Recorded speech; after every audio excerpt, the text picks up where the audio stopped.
muchísimas gracias a todos. Es un enorme placer comenzar este otoño literario en la Fundación Rafael Pérez Estrada con una sala tan repleta y con un poco de dolor en el corazón de ver que se ha quedado mucha gente fuera. Tenemos un aforo limitado y espero que los que se quedan fuera entiendan que esto es una cuestión de seguridad, que no nos dejan tener a más gente en la sala. Espero que disfrutemos todos, que conste que el evento, el encuentro se va a grabar y que luego se podrá disfrutar también en las redes sociales, y que además ya le he hecho el compromiso a Almudena para que el año que viene vuelva otra vez y a ver si nos dejan por lo menos un auditorio enorme. Bueno, muchísimas gracias a todos los asistentes. En particular, quiero dar las gracias a Opel Autopremier, cuyo gerente y directora de marketing y publicidad están aquí esta tarde, Curro Jiménez y Susana Calleja, porque sin ellos no sería posible traer a Almudena ni a todos los autores que ya hemos traído y que vamos a seguir trayendo en este otoño tan completo y tan intenso que vamos a vivir, que parece que la Fundación va tomando un color y una línea ascendente. También quiero agradecer la presencia a Lorena Doña del Ayuntamiento de Málaga, que ha tenido la diferencia acompañándome esta tarde para recorrer los 30 años de trayectoria de una de las escritoras, y no lo digo por decir, los que me conocen, que son muchos, saben que es mi escritora de cabecera, mi escritora de referencia, como es Almudena Grandes, que no necesita presentación, pero que vamos a hacer un breve recorrido esta tarde a través de preguntas y de sugerencias, puntos de lectura, puntos de vista, y qué ha cambiado en esos 30 años de trayectoria literaria tan maravillosa. Yo conocí a Almudena, hoy hacíamos cuenta, y bueno, no vamos a decir los años porque si no sí, vamos a decirlo. ¿Sí? Nos conocimos en el año cuando sacó el Malena es un nombre de tango, en el año 94. Yo por entonces terminaba mi carrera y decidí que quería hacer una tesis doctoral sobre su obra y empecé a estudiar las edades de Lulú. He traído mi ejemplar de las edades de Lulú, que está pintado, repintado, porque he trabajado mucho sobre todo esta obra. Posteriormente empezamos a conocernos y ya nos unió sobre todo una amistad personal y profesional y una admiración mutua, y por eso hoy es un verdadero placer doblemente tenerla en Málaga como invitada en la Fundación. Almudena es una autora conocida y reconocida a nivel nacional e internacional, tiene en su haber casi 20 novelas, bueno, son 16 en total los libros, creo. Sí, pero novelas son 14. 14 novelas, 2 libros de cuentos y 2 libros recopilatorios de artículos. Bueno, tiene numerosos premios, entre ellos, bueno, el primero que la catapultó a la fama y que hoy hablaremos también de él, que fue precisamente en el año 89, hace ahora 30 años, el Sonrisa Vertical, por las edades de Lulú. El premio de novela iberoamericana Elena Poniatowska, el premio Fundación Lara y por fin, y a todos nos alegró muchísimo, el año pasado le dieron el Premio Nacional de Narrativa, tan merecido y tan esperado por todos los que admiramos, leemos y estudiamos la obra de Almudena Grandes. Tenemos muchas anécdotas, ahora que digo lo de estudiamos la obra de Almudena Grandes, y es que cuando yo conozco a Almudena, su hija Elisa era muy pequeña y un día estábamos en su casa y Tú me conociste ni había nacido. Eso, cuando te conocí no había nacido, y luego en alguno de nuestros encuentros en Madrid me preguntó, ¿y tú qué haces? Y le dije yo estudio a tu madre, y me dice Elisa, ¿eres médico? Era súper pequeña. Muy raro, súper pequeña, claro. Entonces, en toda esa dilatada trayectoria, el premio el año pasado por los pacientes del doctor García nos entusiasmó y nos hizo ilusión, y lo celebramos al unísono con ella, porque era algo muy esperado y muy merecido, no solo por esa novela, sino también como reconocimiento a toda su trayectoria. Bueno, todos los que estáis aquí sois lectores de Almudena, conocéis las edades de Lulú, Malena es un nombre de tango. Bueno, yo no sabría decir cuál es mi favorita, la verdad es que es complicado. Y sobre todo, desde hace unos años a esta parte, sobre todo cambia un poco su trayectoria literaria cuando publica El corazón helado, una novela apasionante. Y a partir de ahí comenzará a publicar ese proyecto literario del que hablaremos también esta tarde, que es Episodios de una guerra interminable, del que se han publicado ya 4 títulos y que hoy nos va a decir ya el título del próximo que sale ya mismo y que estamos todos deseando que se publique para poder ir a comprarlo y devorarlo. Y eso que las novelas de Almudena no son de 4 páginas, son novelones siempre o casi siempre. Así pues, no puedo estar más satisfecha de tener a una madrina de actos del otoño, y justo ahora hace un año que yo tomé las riendas de la fundación y tomo como un buen presagio. Yo soy un poco, no supersticiosa, pero sí me gusta mucho darle vuelta a las causalidades de la vida, así que ver esa sala llena de gente para escuchar a una de mis escritoras de referencia y tenerlo a todos ustedes esta tarde aquí me hace inmensamente feliz, y creo que esto es un buen comienzo de otoño y un buen comienzo de mi segundo año al frente de esta Fundación Rafael Pérez Estrada. Sin más, pues paso a ir repasando con Almudena, que tendremos que ir pasándonos el micro porque no sé si este funcionará. A ver, ¿funciona? Sí, este sí, mira, perfecto. Bueno, fuera miserias. Mucho más cómodos. Bueno, pues como comentaba, hace 30 años irrumpió en el panorama literario una escritora joven, desconocida para la gran mayoría, que obtuvo el 11º premio Sonrisa Vertical de la editorial Tusquets por su novela Las edades de Lulú. Almudena, en una ocasión, no sé, creo que fue en aquel curso que diste en Santander, que yo estaba como alumna, definiste tu entrada al mundo literario, editorial, como la entrada de un elefante en una cacharrería. Sí. ¿Qué cambió tu vida ese premio y esa primera novela? Bueno, primero voy a dar las gracias a todos ustedes por estar aquí. A Ana me hace muchísima ilusión que Ana me invite a esta fundación. Después, me hace mucha ilusión tenerla tan colocada ya, dirigiendo la fundación e invitándome a venir. O sea, es un momento estupendo, lo hemos pasado muy mal. Yo me acuerdo de muchos años que decía ella, no me sale nada. Y me daba clases en la Universidad para Mayores, en la Complutense, y me llevaba... y tus alumnos se acuerdan de un montón que me vienen a ver a hacer el libro. O sea que estoy muy contenta yo también de tener a la señora Cabello aquí a mi lado y de haber podido venir a su fundación y a encontrarles a todos ustedes aquí, ¿no? Las edades de Lulú sí cambió mi vida completamente. Fue una novela que me dio la vuelta como un guante. Estuvo a punto de acabar con mi vida también. O sea, éxito. Fue muy radical todo, porque yo cuando escribí Las edades de Lulú, para empezar me había metido en una hipoteca que no podía pagar, que era una cosa muy típica de los años 80. Les diré, bueno, los de mi edad se acordarán, o a lo mejor ya lo han olvidado, como las pesadillas, que en aquella época eran hipotecas al 18% de interés. Yo me había metido en una hipoteca al 18% de interés y vivía con mi primer marido, pero que ganaba un buen sueldo. Yo trabajaba de escritora de encargo. Yo estuve muchos años trabajando de escritora de encargo, desde que acabé la carrera. De chica para todo, en diversas editoriales, ¿no? ¿Qué hacía yo? No era de Good Wife ni nada parecido. O sea, lo mío no tenía nada de glamour. Afortunadamente, porque no escribí nunca textos literarios. Escribir textos literarios habría sido mucho más dañino para mí, pero más dañino a largo plazo, ¿no? Yo hacía toda clase de textos que no se firmaban. Pies de fotos de libros de texto, por ejemplo. La corrección de estilo hice una vez un curso de punto de cruz para British Family. Ahí descubrí todos los sinónimos del verbo ver, se ve, ponía la señora, se ve, se cuenta. Entonces yo ponía, se aprecia, se distingue. Bueno, y cuando escribí Las edades de Lulú estaba haciendo los pies de fotos de la Biblioteca Iberoamericana, de una colección que Anaya sacó por el 5º centenario. El mecanismo de los pies de fotos era muy sencillo de comprender. O sea, los libros se encargaban a profesores, a catedráticos, a gente que cobraba por su trabajo, claro.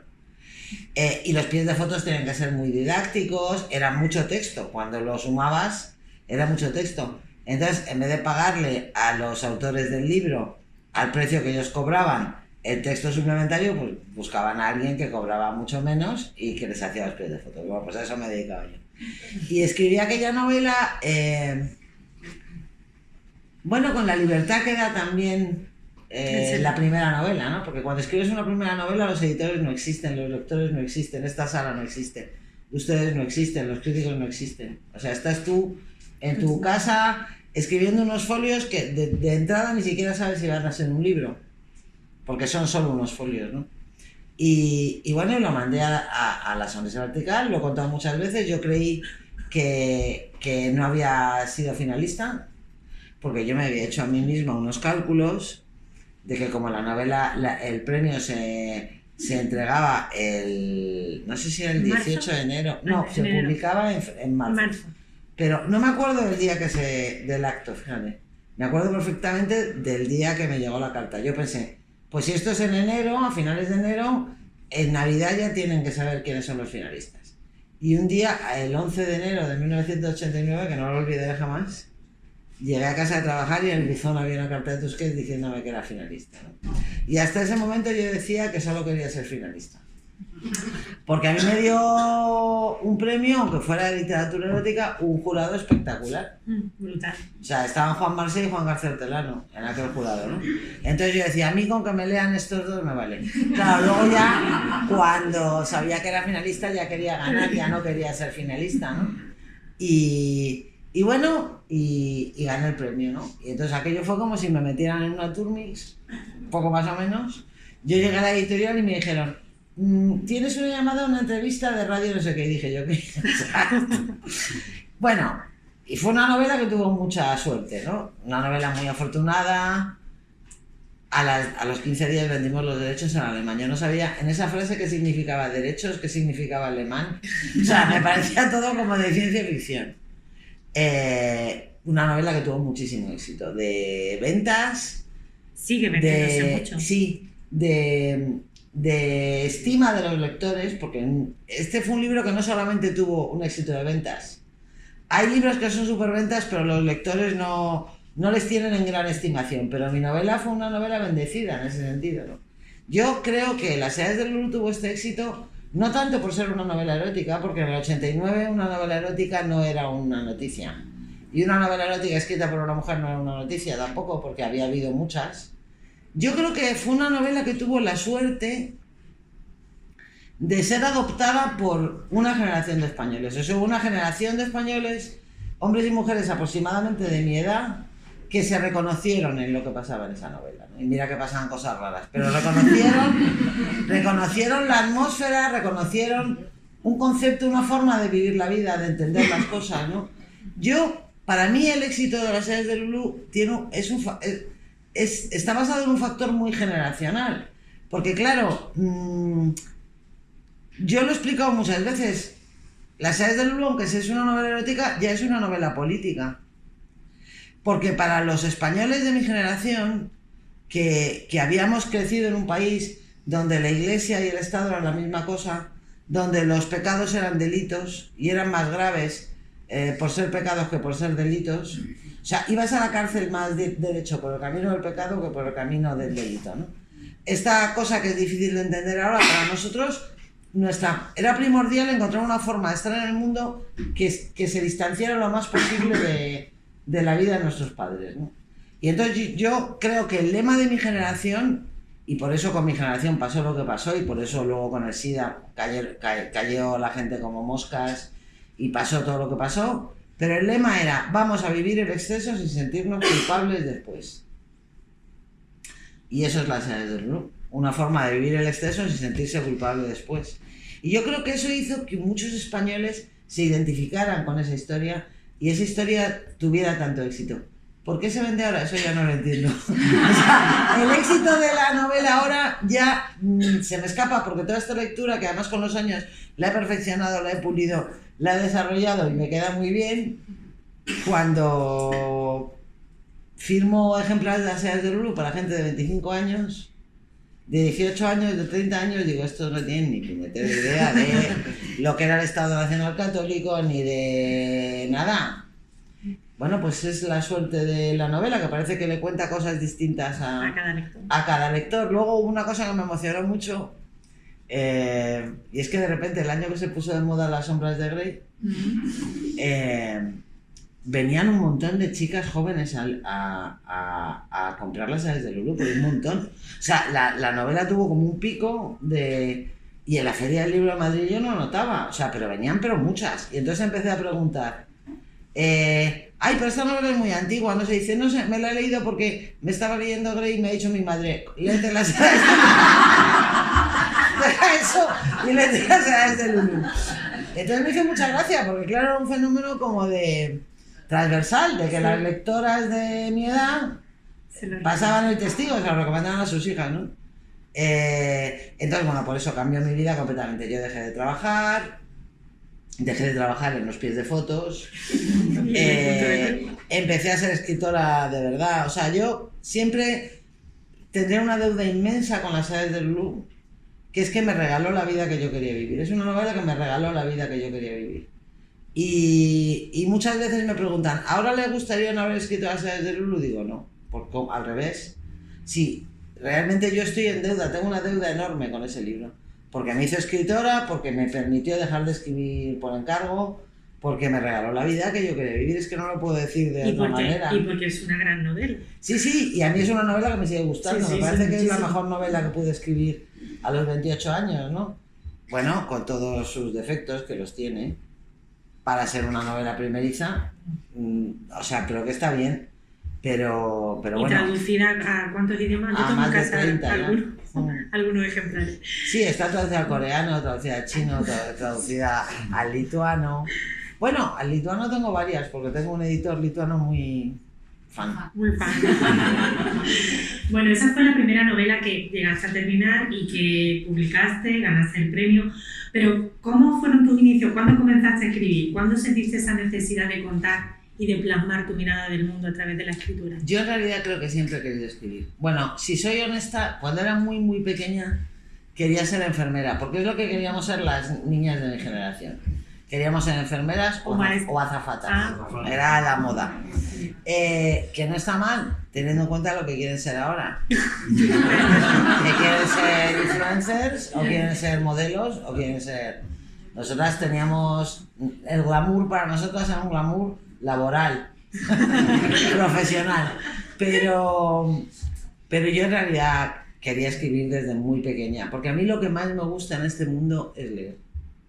Fíjate que me gusta escribir, ¿eh? Yo creo que me gusta más todavía leer. O sea, no hay nada que me guste más que leer. Si me pagaran por leer, a lo mejor no escribiría. Y yo descubrí desde muy pronto que la literatura era milagrosa y que la literatura me daba superpoderes. Era una fuente era como una kriptonita, ¿no? Porque yo de pequeña era una niña bueno, era una niña bastante desastrosa físicamente, porque era muy gorda, era muy peluda, era la más alta de mi clase, pero la más alta, o sea que me llegaban las niñas por aquí, y nunca me elegían para la función de Navidad. Nunca hice de angelito, bueno, angelito como lo hacía yo, ni de Virgen María, ni de nada. Hacía de árbol, un año hice de árbol y otro año hice de Rey Baltasar. Que los reyes no hablaban, salían solo por allí. Entonces, fíjate lo importante que es esto, que yo lo cuento siempre porque es importante. Fíjate si esto es importante, que yo de mis amigas del cole, de mis compañeras del cole, solo me acuerdo de los nombres de 2 amigas mías, que eran mis amigas. De todas las demás, la única que recuerdo perfectamente con su nombre es a la niña que hacía de Virgen María. O sea, entre la niña que hacía de Virgen María y mis amigas hay un abismo de ignorancia y de desconocimiento, ¿no? Entonces, claro, la vida muchas veces es mucho más fácil si lees. Entonces yo, cada vez que no me elegían para hacer de angelito ni nada, yo pensaba, bueno, pero yo tengo superpoderes. O sea, yo luego me voy a mi casa y yo bajo al centro de la Tierra, yo me voy a la Luna, yo habito una isla desierta, yo fundo ciudades, yo derroto ejércitos, yo me da igual. O sea, tengo un mundo paralelo en el que soy mucho más feliz que vosotras en la función de Navidad. Entonces, por eso yo descubrí ese poder sanador y ese poder mágico, esa magia de la literatura cuando era muy pequeña. Y por eso el libro más importante que he leído en mi vida fue una versión de la Odisea para niños que me regaló mi abuelo cuando hice la primera comunión. Mi abuelo Manolo Grandes, que fue un factor fundamental para mí, fue el primer hombre de mi vida. Bueno, porque yo tenía un abuelo que hacía lo que yo creía que hacían todos los abuelos con los niños. O sea, mi abuelo daba paseos conmigo, me preguntaba mi opinión sobre las cosas, me escuchaba, me daba su opinión. A mí me parecía que era normal. Luego con los años descubrí que los adultos no hacen eso con los niños. Eso solo lo hacía mi abuelo conmigo, ¿no? Y teníamos ahí una relación como muy amorosa. Y era... Bueno, era una relación especial, de esas que tienen a veces los niños con un adulto, ¿no? Y cuando hice la primera comunión, él me regaló un libro, cosa que me decepcionó porque yo esperaba de él otro tipo de regalo, porque el libro me había regalado ya varios, que era una odisea en prosa contada para niños. ¿La conservas? No, porque se la presté a mi hermano Gonzalo y solo tengo unos cuentos de Andersen que me regaló mi padre y unas mujercitas que me trajeron los Reyes. Pero aquella odisea la perdí. Pero me acuerdo perfectamente, era un libro cuadrado que en la portada, que era blanca, tenía una nave, una trireme, con un velero con muchos remos para las velas, vacío, como una maqueta, ¿no? Yo, aquella odisea fue el primer libro que yo leí en primera persona del plural. Porque cuando un libro nos gusta mucho, lo leemos en primera persona del plural. O sea, los libros que nos gustan mucho nos cuentan nuestra vida. Da exactamente igual que el autor haya vivido 11 siglos antes de Cristo, que nuestro país no existiera, que la realidad en la que vive el autor fuera completamente distinta de la nuestra, da igual. O sea, cuando un libro te gusta mucho, te cuenta tu vida. Lo que hace es llamarte de tú y decirte, te voy a contar lo que te pasa a ti, ¿no? Y yo, aquella odisea, no sé por qué, la leí en primera persona al plural. Y yo me acuerdo que, para ser un libro tan antiguo y una historia tan improbable, yo sufrí muchísimo leyendo ese libro. Porque me identificaba de tal manera con Ulises desde la cueva de Calipso en adelante, que yo vivía cada naufragio con un dolor y siempre con la inquietud de que Telémaco no encontraba a su padre y de que los pretendientes iban a comer la bodega del palacio, que eso fue lo único que me entendía. Eso también es curioso, ¿no? En una historia tan llena de dioses y de prodigios sobrenaturales, con cíclopes, con de todo, yo lo único que entendía era si Ulises era rey, ¿por qué era tan importante que los pretendientes se comieran la carne y se bebieran el vino? Si los reyes son ricos. Yo creo que aquella lectura me hizo republicana también. Vaya tontería, ¿no? O sea, ser rey para esto, ¿no? Pero yo me acuerdo que lo que más me impresionó fue el final, porque yo me había atado al mástil con Ulises para no oír a las sirenas, había escapado de la cueva de Polifemo, agarrado un carnero, había gritado soy nadie, no había probado la flor de loto, había hecho todas las cosas que había hecho Ulises, pero cuando Ulises llega al final, que claro, la Odisea han dicho algunos críticos que atendiendo a la intriga y a la historia, en realidad es la primera novela de la historia, aunque sea un poema épico de forma, ¿no? Y tienen toda la razón, ¿no? O sea, las buenas novelas son esas en las que el autor hace comulgar al lector con ruedas de molino y el lector se lo agradece, ¿no? Por ejemplo, Ulises llega a Ítaca y no le reconoce a su mujer. Pues esto no puede ser, da igual, porque como es tan fundamental que pase eso para que pasen las cosas tan maravillosas que pasan después, no te vas a detener en esa menudencia, ¿no? O sea, de que solo le reconoce el perro. Entonces, Ulises llega y le pide permiso a Penélope para estar en el banquete, para comer las sobras del banquete en el suelo. Penélope le dice que sí y ahí Penélope decidió la suerte de dos mujeres, la suya y la mía. Estaba leyendo un libro en una ciudad que no existía, en un país que no existía, en una parte de Europa que no existía cuando escribieron esa novela, ¿no? Porque cuando los pretendientes están todos borrachos y ninguno dobla el arco de Ulises. Y entonces Ulises le pide el arco. Y entonces carga una flecha y en vez de tirar a las anillas, mata a un pretendiente y luego mata a otro. Ya sé que esto no es políticamente correcto, pero no da igual. Mata a un pretendiente, mata a otro pretendiente y los va matando a todos uno por uno, ¿no? Todos borrachos, todos hartos del vino de la bodega que se han bebido, que no era suyo, todos hartos de comer y Ulises como una máquina, pum, pum, pum. Yo sentí que me estaba vengando a mí también. O sea, que en ese momento me estaba vengando, me estaba diciendo ese libro, tú no eres Angelito en la Función de Navidad, pero no te preocupes.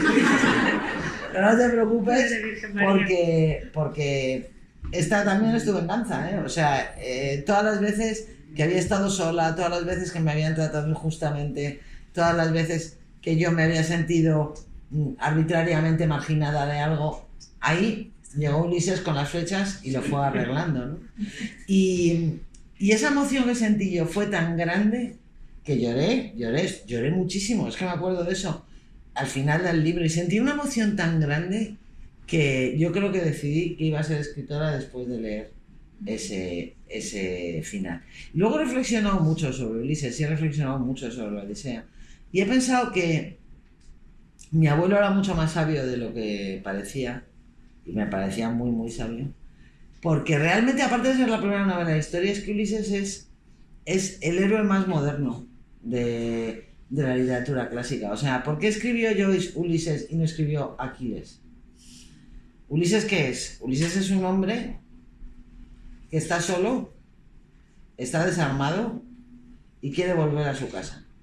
Y a los dioses no les da la gana de que lo logre, ¿no? O sea, su camino es tan humilde, tan sencillo, tan fácil como eso, ¿no?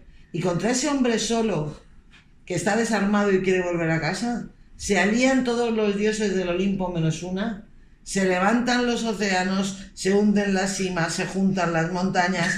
Claro, es de una modernidad asombrosa y es muy conmovedor el personaje.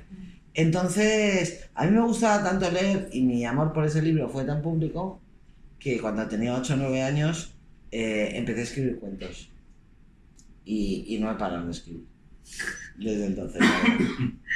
Y ahora que dices que con 8 o 9 años comenzaste a escribir cuentos, es ya una, y los que vienen a nuestras sesiones de encuentro planetario siempre saben que se lo preguntamos a todos los autores que vienen.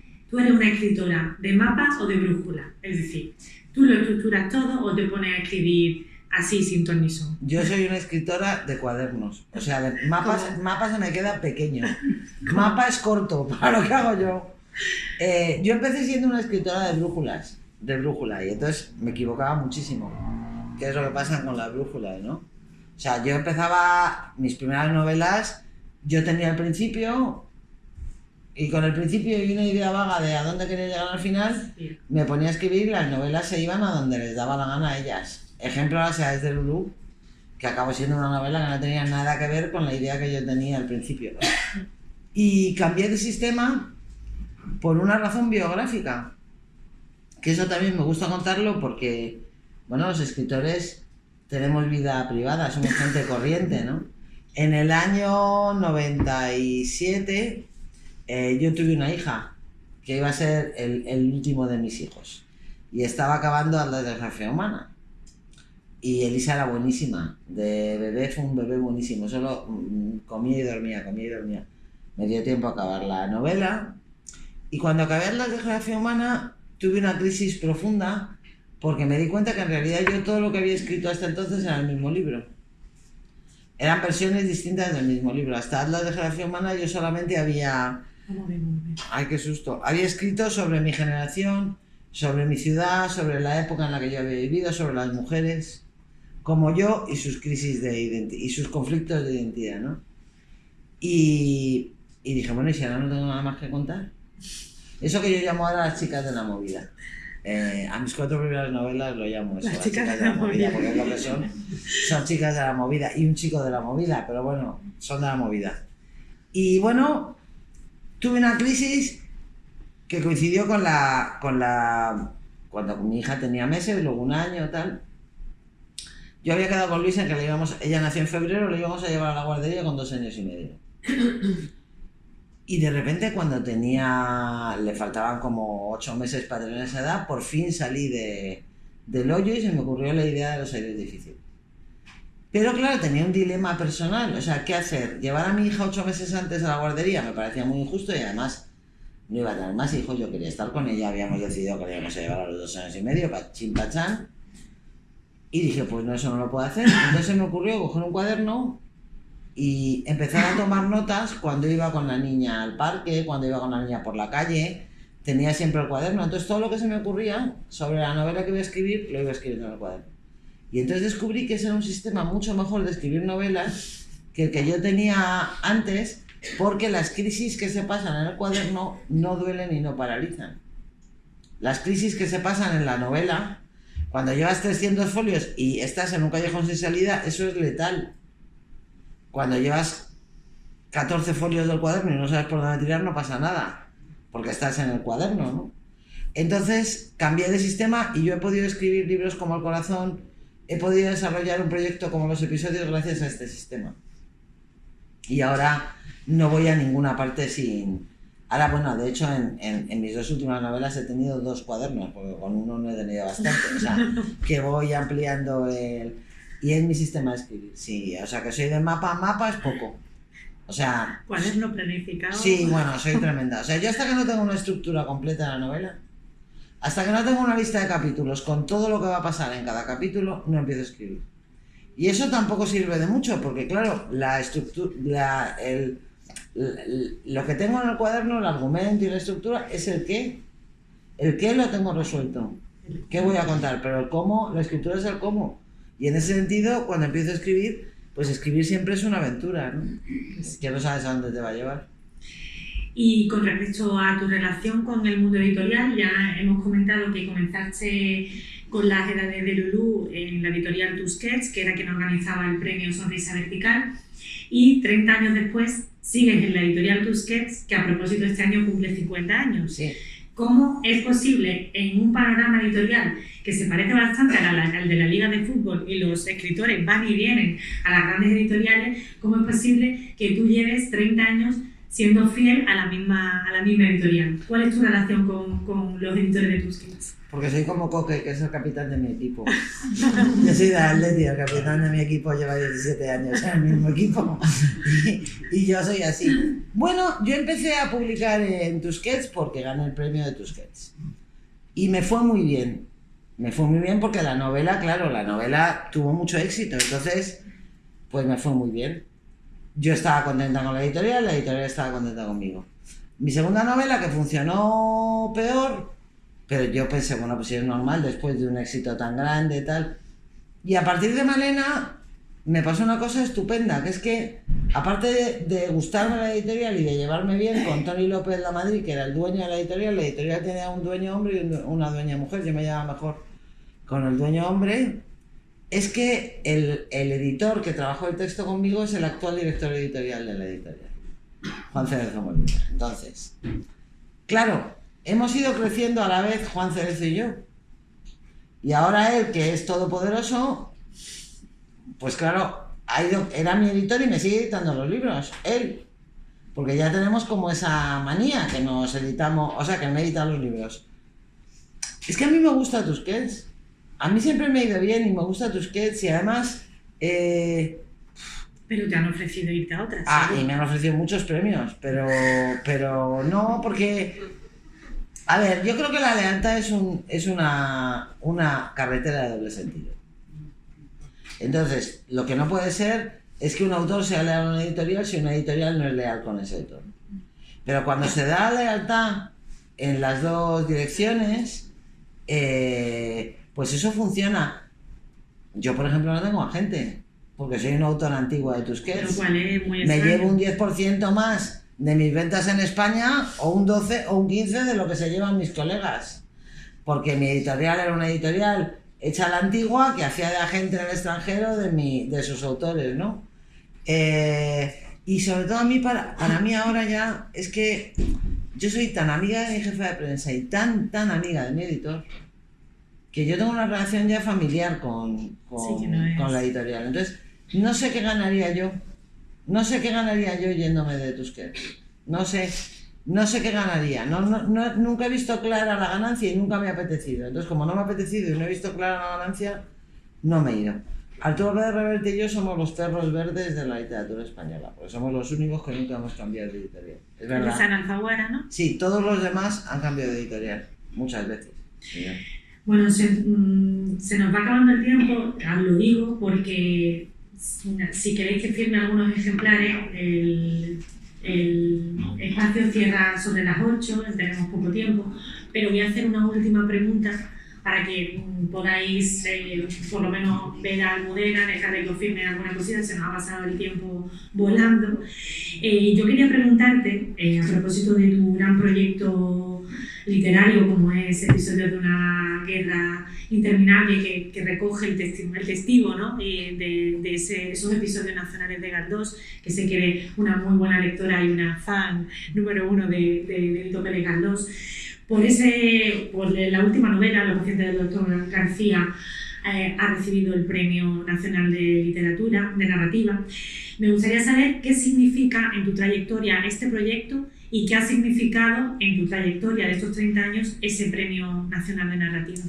Pues mira, este proyecto de los episodios ha sido una bendición, una suerte y un privilegio. O sea, yo cuando publiqué Inés y dije que venían 6 novelas y tal, los periodistas me miraban como si estuviera loca de esta mujer. Ahora ya, cuando publiqué Los pacientes, ya, como ya llevaba 4, pues ya no decían nada, pero al principio pensaban, esta mujer está loca. ¿Por qué? Porque eso es un privilegio para mí. En primer lugar, porque permiten enganchar mi vagón a la locomotora de los episodios nacionales de Don Benito, que a mediados del siglo XX, Max Aub enganchó su propio vagón para contar la guerra civil en esas 6 novelas que se llaman El laberinto mágico.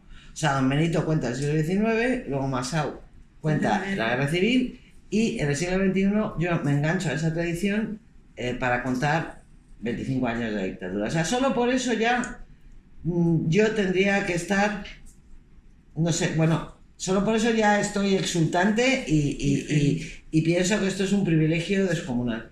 Pero además, a mí los episodios me han permitido satisfacer varios impulsos a la vez, ¿no? Porque escribimos en gran medida para satisfacer impulsos, ¿no? En primer lugar, un impulso narrativo, porque yo me di cuenta que los españoles vivimos encima de una mina de oro. O sea, que debajo de nuestros pies hay una mina de oro que rascas un poco y empieza a salir de historias extraordinarias de héroes, de villanos, de invasiones militares en el año 44, de trabajo infantil en los colegios del régimen, de los vis-a-vis de las cárceles, lo que es la vida de la guerrilla. O sea, la guerrilla... Yo he escrito 2 novelas sobre la guerrilla, pero es verdaderamente incomprensible que en Francia, donde la resistencia duró 5 minutos, la resistencia sea un tema nacional, y aquí en España, donde la resistencia duró 37 años, sin parar un día, la guerrilla sea una cosa de la que no se ha ocupado apenas el cine, apenas la literatura. Entonces, ¿qué pasó? Que yo encontré un filón. Entonces, para un narrador no hay nada más gratificante ni más importante que encontrar un filón. Es decir, ahora tengo la oportunidad de contar un montón de historias que no se han contado. Y entonces yo cuando publiqué Inés y la alegría, los periodistas venían y me decían, me vas a perdonar, pero yo no sabía nada de la invasión de Arán. Y yo decía, no te voy a perdonar porque es que nadie sabe nada de la invasión de Arán, ¿no? O sea, pues todas las historias en las que se basan que inspiran estas novelas, que son novelas de ficción basadas en un hecho real, o en varios, que giran alrededor de hechos reales, todas las anécdotas son historias muy desconocidas, ¿no? Que no se han contado. Entonces, eso... Un impulso literario en primer lugar. En segundo lugar, un impulso moral. Me permitía satisfacer un impulso moral. Que era decirle a los lectores contemporáneos, aunque tú no lo sepas, en este país vivió este señor, vivió esta señora, vivieron estas señoras, vivieron estos señores, vivió este y esta y esta, y se jugaron la vida y se la jugaron por ti, para que tú un día tengas libertades, para que tú un día tengas derechos, ¿no? A mí me preguntan muchas veces si yo quiero ajustar cuentas con el pasado. A mí, yo no quiero ajustar cuentas con el pasado. Yo quiero ajustar cuentas con el presente, no con el pasado. Yo no tengo capacidad para cambiar el pasado, pero sí tengo una pequeña capacidad para cambiar la sensibilidad de los españoles del presente, ¿no? Y en tercer lugar, este proyecto me ha permitido cumplir un impulso, un anhelo que también es moral y es más importante todavía, porque en España los resistentes antifranquistas no han entrado en el relato de la transición. Ahora que se habla tanto del relato, los resistentes antifranquistas parece que no han existido. O sea, como la transición se vendió como algo tan perfecto que realmente, estoy caricaturizando, pero realmente parece que solo hacía falta que 4 señores se reunieran a comer y se fumaran un puro y tomaran decisiones por nuestro bien, pues entonces todos estos señores y estas señoras que se habían jugado la vida durante 37 años molestaban mucho, ¿no? Porque si solo hacía falta que llegáramos a la transición, entonces están totalmente ausentes, ¿no? Vuelvo a decir lo mismo, en Francia no puedes dar 2 pasos sin ver una placa de aquí cayó un resistente. La memoria de la resistencia antifranquista en España no existe, o está empezando a existir muy poco a poco. Entonces, esta serie también me da la oportunidad de decir in memoriam, porque, digamos, están muertos en su mayoría, aunque nadie os haya dado las gracias, yo os doy las gracias. O sea que yo me siento muy afortunada y muy feliz por haber tenido la oportunidad de escribir esta serie. Por todos los conceptos, por la tradición en la que me inserta, por lo que significa literariamente, por la riqueza literaria que significa y por los aspectos morales que conlleva. O sea, ha sido una suerte enorme.